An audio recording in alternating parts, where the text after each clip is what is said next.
il y a déjà plus de 20 ans, l'entreprise traditionnelle japonaise Makita a pris la décision de développer un système d'accu coulissant complet dans la catégorie 18 volts.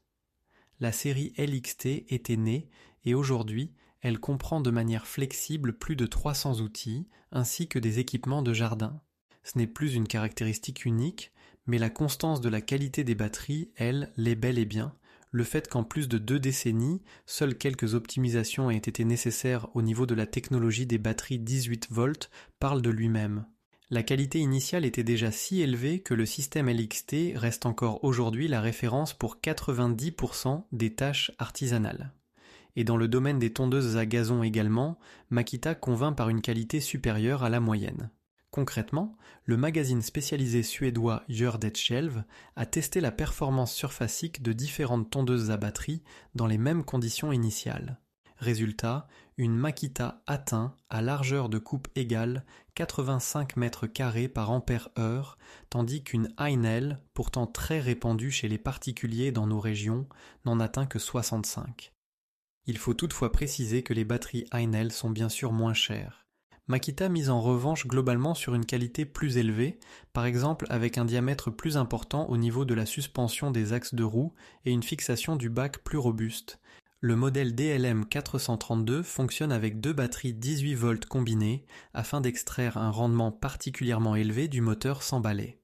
Sa désignation indique une largeur de coupe de 43 cm, ce qui laisse envisager une capacité de surface allant jusqu'à environ 600 mètres carrés. Pour cela, il est toutefois recommandé de disposer d'une capacité de 6 ampères-heure chacune.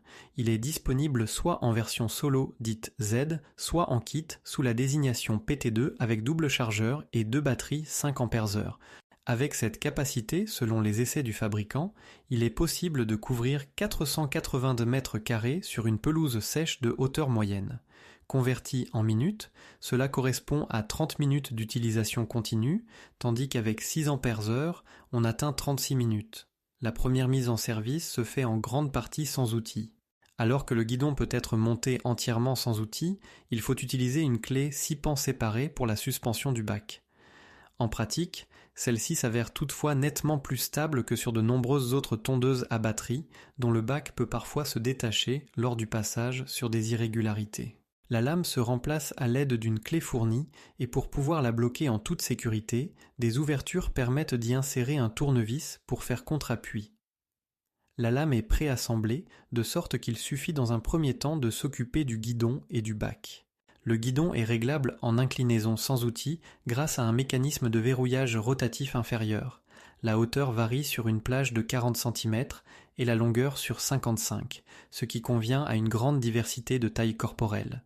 Une autre particularité est le réglage très flexible de la hauteur de coupe qui offre 13 positions entre 2 et 7,5 cm par incrément de 0,5 cm.